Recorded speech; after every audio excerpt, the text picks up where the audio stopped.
السلام عليكم داوديال kusoo dhawaada wararkii ugu dambeeyay oo diin hayo Gaaray TV qodobada aad ku daawan doontaan waxa kamida ra'iisul wasaaraha xukuumadda federaalka Soomaaliya Maxamed Xuseen Rooble oo gaaray magaalada Kismaaya ee xarunta ku meel gaarka ee maamulka Jubbaland iyo Axmed Madoobe oo ka codsaday Rooble inuu ka dejiyo magaalada Garbah ee xarunta gobolka Gado dawladda Kenya oo maleegaysa shirqool ka dhana madaxweyne Farmaajo gudina u saartay ka shaqeynta guuldarradiisa doorashada soo socota ee Soomaaliya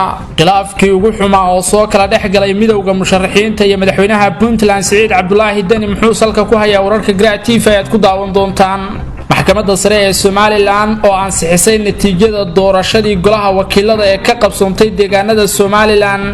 iyo Maxamuud Kudum Xiima oo kamid ah musharaxiinta ugu saameynta badan ee u tartamaya kamid noqoshada aqalka sare ee baarlamaanka Soomaaliya oo gaaray gaalkacyo kana hadlay dagaal ka dhacay koonfurta gobolka Mudug qodobada iyo kuwa kale aad ku daawan doontaan wararka Gaaray TV oo diyaar garooba ayagoo dhameystiran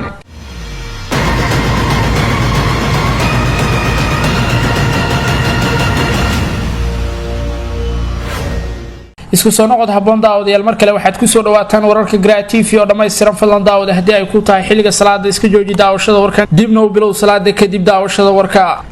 aan ku bilaabo sida hordhaca warkeena idinkugu sheegay ra'iisul wasaaraha xukuumadda federaalka ee Soomaaliya mudane Maxamed Xuseen Rooble iyo wafdi uu hogaaminayo ayaa gaaray magaalada Kismaayo oo xarun ku meel gaar ah u ah maamulka Jubbaland halkaas oo ay ku soo dhaweeyeen hogaamiyaha dawlad goboleedka Jubbaland Axmed Maxamed Islaam Axmed Madoobe iyo qaybaha kala duwan ee shacabka magaalada Kismaayo safarka ra'iisul wasaare Rooble ayaa la sheegay inuu jeedkiisa ugu weyn uu yahay sidii dib u heshiisiin looga sameyn lahaa khilaafka gobolka Gado safarka ra'iisul wasaaraha wuxuu qayb ka yahay dardargelinta hanaanka geedi socodka doorashooyinka Soomaaliya ee uu Rooble kol hore mas'uuliyadeeda qaatay ra'iisul wasaare Maxamed Xuseen Rooble ayaa maalinta Jimcaha la filayaa inuu gaaro magaalada Garbah ee xarunta gobolka Gado safarkaasi oo uu kolkii hore ra'iisul wasaaruhu qorsheeyay inuu ku kali ahaado iminka madaxweynaha Jubbaland ee Kismaayo ku soo dhaweeyay ayaa ka codsaday ra'iisul wasaare Maxamed Xuseen Rooble inuu ka dejiyo magaalada Garbah ee xarunta gobolka Gado oo si weyn looga diidan yahay maamulka Axmed Madoobe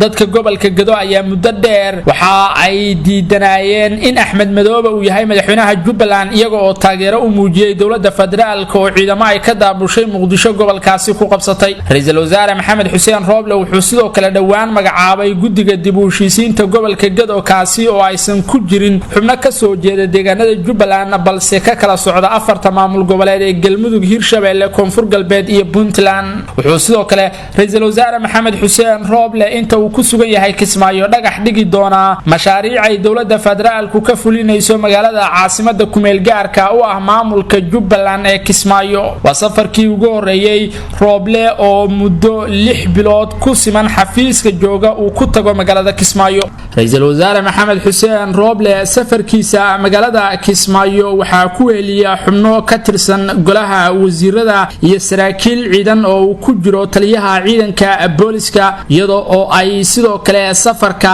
qayb ka yihiin xubno ka tirsan gudiyada doorashooyinka oo iyaguna Kismaayo u tagaya sidii ay uga shaqeyn lahaayeen maamulka Jubbaland dardargelinta howlaha doorashooyinka Xuseen Axmed Madoobe iska ilaalinaya in dawladda federaalku ay wax dhaqdhaqaaq ku yeelato doorashada ka dhacaysa Kismaayo isaga oo xitaa isku dayaya in uu Farmaajo iyo taageerayaashiisa ka dhawro inay ka soo muuqdaan xubnaha deegaan doorashadoodu tahay Jubbaland nasiiba kuwa lagu soo dooranayo magaalooyinka Garbah iyo Kismaayo wuxuu Maxamed Cabdullaahi Farmaajo doonayaa in 16 kursi ee deegaan doorashadoodu tahay magaalada Garbah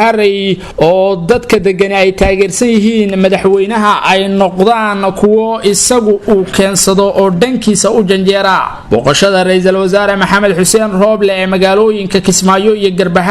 ayaa la aaminsan yahay in ay irdaha u furi doonto dhaqan gelinta jadwalkii doorashada ee ay madaxda dawladda Soomaaliya iyo kuwa maamul goboleedyadu soo saareen waxaana caqabada ugu weyn ay ka taagnayd gobolka Gado oo dadka ku nool ay diidmo ka muujinayeen in maamulka gobolkaasi uu Axmed Madoobe soo magacaabo balse guddigii dhawaan uu ra'iisul wasaaruhu u diray gobolka Gado ayaa laga sugayaa inay dadka deegaanka ka soo qaadaan magacyada xubnaha ay doonayaan inay mas'uul ka noqdaan Garbah si uu Axmed Madoobe dekreeto ugu soo magacaabo codsiga Axmed Madoobe ee ku aadan in uu Rooble ka dejiyo magaalada Garbah ayaa muujinaysa in hogaamiyaha Jubbaland Axmed Maxamed Islaam Axmed Madoobe uusan kaligiis awood u lahayn in uu ka dago magaalada xarunta u ah gobolka Gado ee Garbah oo laga diidan yahay maamulkiisa waxaase hadii uu qayb ka noqdo safarka ra'iisul wasaare Rooble ee Garbah ay taasi fursad u noqon doontaa Axmed Maxamed Islaam Axmed Madoobe hogaamiyaha maamulka Jubbaland oo wixii inta ka dambeeyay maamulkiisu uu gobolka Gado galaangal xoogan ku yeelan doono Jubbaland ayaan wax dhaqdhaqaaq ka sameyn Gado tan iyo markii uu wasiirkii amniga maamul goboleedka Jubbaland Cabdirashiid Janan uu isku dhiibay dawladda federaalka ku dhawaad 400 oo askari oo ciidankii Jubbaland ee aaga difaaca ee Gado ku sugnaana u gacan galiyay dawladda Soomaaliya taa oo dhabarjab ku noqotay Axmed Madoobe iyo maamulkiisa kuna koobtay Kismaayo iyo deegaanada ku xeeran oo ay ka quuseen gobolka Gado wuxuu iminka haystaa fursad weyn oo Axmed Madoobe ku soo ceshan karo gacan ku hayntiisa gobolka Gado mar hadii uu cagta dhigo magaalada Garbah soona magacaabo maamulka magaaladaasi sidoo kalena uu isagu maamulo doorashada xubnaha kuraasta golaha shacabka ee halkaasi ka qabsoomaysa dawladda dalka Kenya ayaa maleegaysa shirqoolkii ugu dambeeyay oo ka dhana madaxweynaha Soomaaliya Maxamed Cabdilaahi Farmaajo oo ay si weyn uga walwalsan tahay xukuumadda Nairobi in uu mar kale xafiiska dib ugu soo laabto Kenya 4 sano iyo dheeraadkii uu Farmaajo ahaa madaxweynaha Jamhuuriyadda Soomaaliya waxay dareemaysay culays ka saaran dhinaca Soomaaliya iyo cakirnaan siyaasadeed waana sababta ugu weyn ee iminka ku qasbaysa xukuumadda Nairobi in ay u ololayso dhaqaalana ku bixiso guuldarrada Maxamed Cabdilaahi Farmaajo caqabadaha ay Kenya la kulantay intii uu Farmaajo xafiiska joogay waxaa ka mid ah in laga dhowray siyaasadda arrimaha gudaha ee Soomaaliya lagana cunaqabateeyay in la cuuryaamiyay ganacsigii Kenya ee qaadka ee loo soo dhoofin jiray Soomaaliya oo muddo sanad ka badan xayiran waxaana dawladda federaalku ay ku adkaysatay in aan dib loo fasixi doonin qaadka mirowga ee ka baxa dalka Kenya tan iyo inta ay dawladda dalkaasi ka ogolaanayso macaash ku dhisan laba dhinac balse aan hal garab ahayn inta badan waxgaradka iyo siyaasiyiinta reer Kenya ayaa dawladooda ka codsaday in wasaaradda arrimaha dibadda ee dalka Kenya ay faragelin siyaasadeed ay xilligan ku samayso doorashada Soomaaliya si meesha looga saaro Maxamed Cabdilaahi Farmaajo oo hadii uu talada dalka dib ugu soo laabto ay Kenya dareemayso in uu sii socon doono cadaadiskii iyo cunaqabatayntii uu horay ugu hayay si aanay taa u dhicin ayay dawladda dalka Kenya arintaasi u wakiilatay wasaaradda arrimaha dibadda oo iminka garwadeen u noqon doonta galaangalka ay Kenya ku yeelan doonto doorashada madaxtinimada Soomaaliya ee 2021 waxaana diiradda la saarayaa sidii loo dhimi lahaa dhaqdhaqaaqa iyo wax kasta oo horseedi kara guusha Farmaajo iyo sida loo kordhin karo fursadaha musharaxiinta qunyar socodka ee u tartamaya xilka madaxweynaha Soomaaliya hadii ay kursiga ku fariistaana aan dagaal xoogan ku soo qaadi karin Kenya balse ku dhaqmi doona diblomaasiyad qabow dawladda Kenya ayaa bilowday qorshaheeda meesha looga saari lahaa madaxweynaha xilka sii haya ee Maxamed Cabdilaahi Farmaajo waxaana jira musharaxiin ay Kenya gadaal ka riixayso oo u tartamaya xilka madaxweynaha Soomaaliya oo aan wali soo shaac bixin balse tuhunka ayaa farta ku fiiqay dhowr musharax oo ku noqnoqday Nairobi oo ay ololahooda ka soo agaasimaan guddi gaar ah ay xukuumadda Kenya u wakiilatay in ay hormuud ka noqdaan qorshaha meesha looga saarayo Maxamed Cabdilaahi Farmaajo waxaana guddigan oo dhawaan la sameeyay madax looga dhigay wasiiradda arrimaha dibadda ee dalka Kenya Rachel Omama iyada oo damaca ugu weyn ee Kenya uu yahay in guddigan ay ka mid noqdaan dhinacyada faragelinta ku haya siyaasadda Soomaaliya waxay sidoo kale Kenya isku dayaysaa in qorshaheeda ay dhex marsiiso beesha caalamka si aan loo fahmin in ay duulaan ku tahay Soomaaliya Mrs Rachel iyo diblomaasiyiinta Kenyaanka ah ayaa sida wararka aynu ku helayno waxa ay booqashooyin ku tagayaan dhowr dal oo ay ka mid yihiin Mareykanka iyo Britain oo laga dhaadhicin doono sidii ay door uga qaadan lahaayeen dadaalka ka dhanka Farmaajo dadka siyaasadda falanqeeya ayaa waxa ay shaaca ka qaadeen haddii Kenya ay isku daydo in dagaal qayaxan ay ku wajahdo dowladda Soomaaliya ee Maxamed Cabdilaahi Farmaajo hogaaminayo siiba xilliga doorashada intaas ay keeni karto in cilaaqaadka labada dal uu mar kale xumaado oo xiriirka la isku jiro balse dagaalka Kenya waxa markii ugu horeysay la marsiinaya dhinaca diblomaasiyadda si aan loo dareemin waxayna Kenya qorshaheeda si farsamaysan u soo dhex marsiin doontaa dalalka waaweyn ee caalamka inkastoo ay adag tahay sida ay wadamada awoodda leh ee Soomaaliya siyaasadeeda ku lugta leh ay ku aqbali karaan qorshe ay soo maleegtay xukuumadda Nairobi iyadoo ay jiraan qorshayaal ka waaweyn oo ay iyagu horey u wateen oo ay Soomaaliya ka leeyihiin marka la gaaro xilliga doorashada Soomaaliya waxa hardanka ugu culus uu ka dhexdhacaa wadamada shisheeye ee dal walba uu doonayo in uu ka agdhawaado ama gacanta ku hayo hogaamiyaha loo dooranayo kursiga madaxweynaha Soomaaliya sanadkana waa kan ugu qarashaadka badan sida la qiimeeyay doorashooyinkii ka dhacay Soomaaliya sanadihii ugu dambeeyay iyadoo oo lagu qiimeeyay halkii xildhibaan ee ka mid noqonaya aqalka hoose ee baarlamaanka Soomaaliya ama shacabka in uu ku soo baxayo marka laga cabir qaato musuqmaasuqa Soomaaliya hareeyay adduun lacageed oo ku dhow 1 milyan oo dollarka Mareykanka lacagtaasna ay inteeda badan qaadan doonaan ergooyinka xildhibaanada dooranaya waxa dhinaca kale qarashaadka ugu badan la siin doonaa madaxda maamul goboleedyada iyo gudiyada doorashooyinka oo iyagana laga cabsi qabo in ay lacag door bidaan oo aanay qaban doorasho daahfuran dhinaca lacagta ay musharaxiintu iminka galaangal ugu jiraan iyada oo musharax walba uu dagaal u galay sidii uu saaxiibadiisa kale oo dhan uga dhaqaala badnaan lahaa dhaqaaluhuna waa xeelada ugu weyn ee iminka musharaxiintu ay aaminsan yihiin in ay ku guuleysan karaan kalsoonidoodana kor ugu qaadi karaan damaca Kenya ee diidmada Farmaajo ayaa la kulmaya dagaal kale oo ka imaanaya wadamada Carbeed ee gadaal ka riixaya Maxamed Cabdilaahi Farmaajo ay dawladda Qatar ugu horeyso iyo feejignaanta dawladda federaalka ee ku aadan ka hortagista dan kasta oo ay Kenya ka leedahay Soomaaliya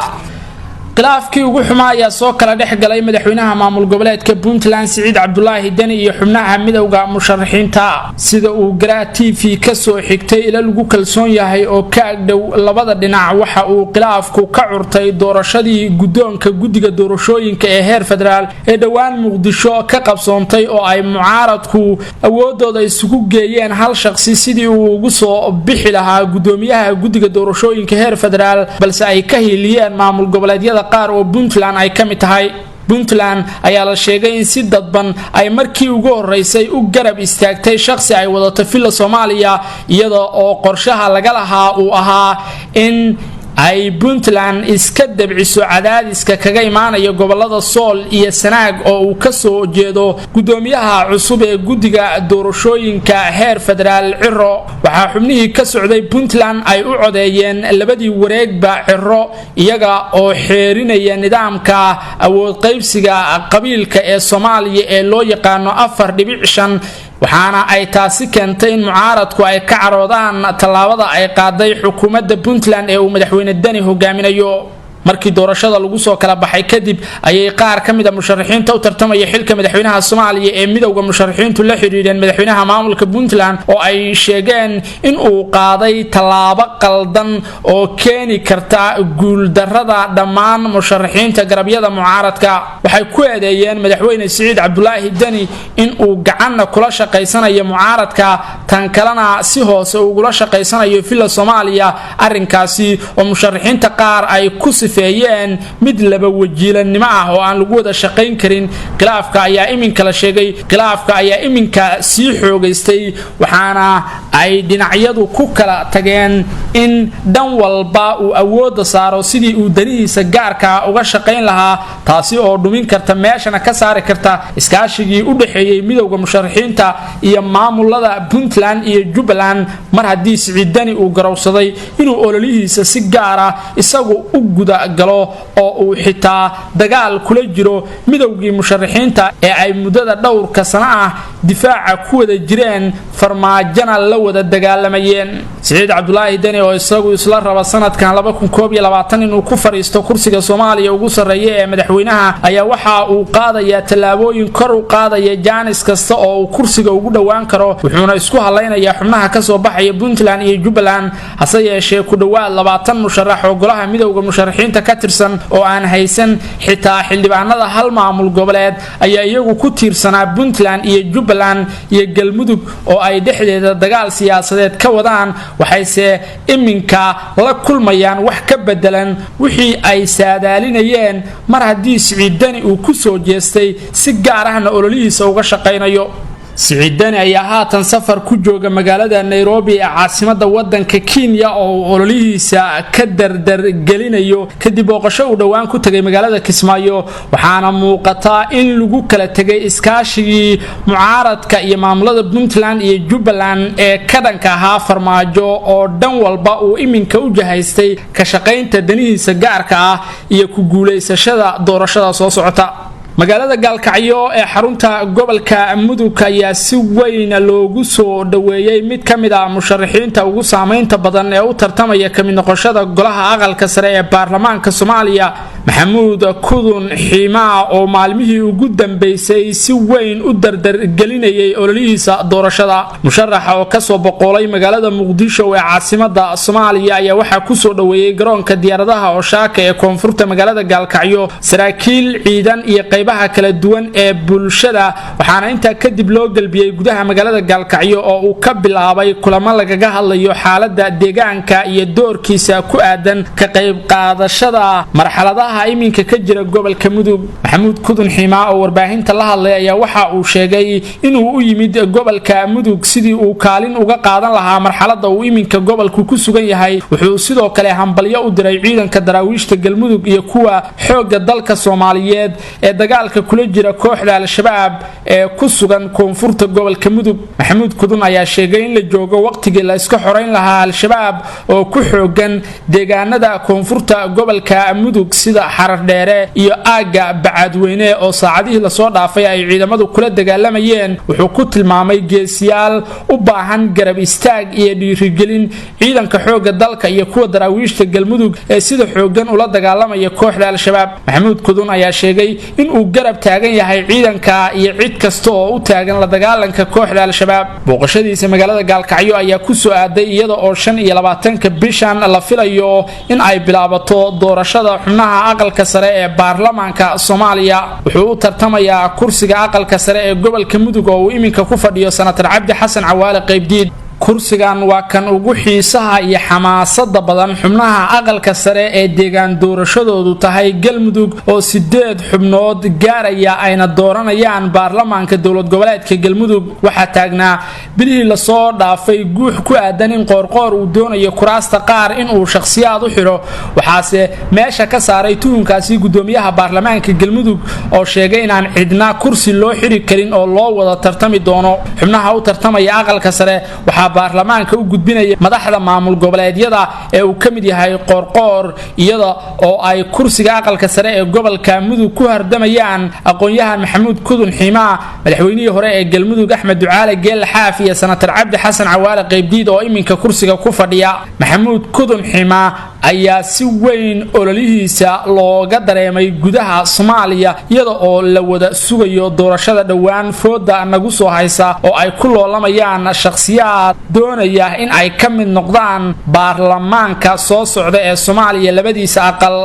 maxkamadda sare ee Somaliland ayaa war ka soo saartay doorashadii xubnaha golaha wakiilada ee ka qabsoontay Somaliland 31 bishii May ee sanadkan maxkamadda sare ee Somaliland ayaa shaacisay inay ansixisay natiijada doorashadii golaha wakiilada ee Somaliland ka qabsoontay kadib markii ay dhageysatay cabashooyinka loo soo gudbiyay oo ay qancisay cid kasta oo cabasho qabtay waxa uu gudoomiyaha maxkamadda sare ee Somaliland sheegay in ay dhageysteen cabashooyinka qaar oo dadkii soo gudbiyay ay la imaan waayeen cadeymo ku filan oo dib loogu laali karo doorashada kuraasta ay ka cabanayeen ugu dambeynna maxkamadda ayaa qalinka ku duugtay inay ansax tahay doorashadii xubnaha golaha wakiilada ee Somaliland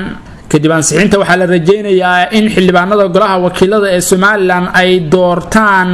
shirgudoonkooda oo ay ku hardamayaan saddexda xisbi ee ucid wadani iyo kulmiye labada xisbi mucaarad ee ucid iyo wadani ayaa samaystay isbahaysi ka dhana xisbiga hayatalada ee kulmiye waxayna doonayaan in ay hantaan shirgudoonka golaha wakiilada maadaama ay haystaan aqlabiyada golahaasi waxaase dhaqaale fara badan iyo farsamooyin ku bixinaya sidii loo kala furfuri lahaa xubnaha garabyada mucaaradka ee golaha ku jira madaxweynaha Somaliland Muuse Biixi Cabdi oo kaashanaya qaar kamida odayaasha dhaqanka ee gudaha Somaliland ku sugan madaxweyne Biixi waxa la sheegay inuu ku guuleystay la wareegitaanka qaar kamida xildhibaanada garabyada mucaaradka iyadoo oo iminka Faysal Cali Waraabe iyo Cabdiraxmaan Cirro ay si weyn uga shaqeynayaan ku guuleysashada shirgudoonka golaha wakiilada oo labada xisbi ay kala qaateen loona daayay xisbiga wadani in uu gudoomiyaha golaha wakiilada Somaliland uu isagu helo waxaase arintaasi ka samri la xisbiga kulmiye oo horay u haystay aqlabiyada golaha wakiilada doorashadii dhawaan dhacday si lagaga guuleystay oo ay ku gacan sareeyeen labadii doorasho ee isku sidkanaa ee golayaasha wakiilada iyo deegaanka xisbiyada mucaaradka oo hantay maayarada magaalooyinka waaweyn ee Somaliland oo ay Hargeysa ku jirto iminkana doonaya in ay gacanta ku dhigaan shirgudoonka golaha wakiilada waxaa inta ku dhan wararkii ugu dambeeyay ee Soomaalida aad ka daawanayseen Gaaray TV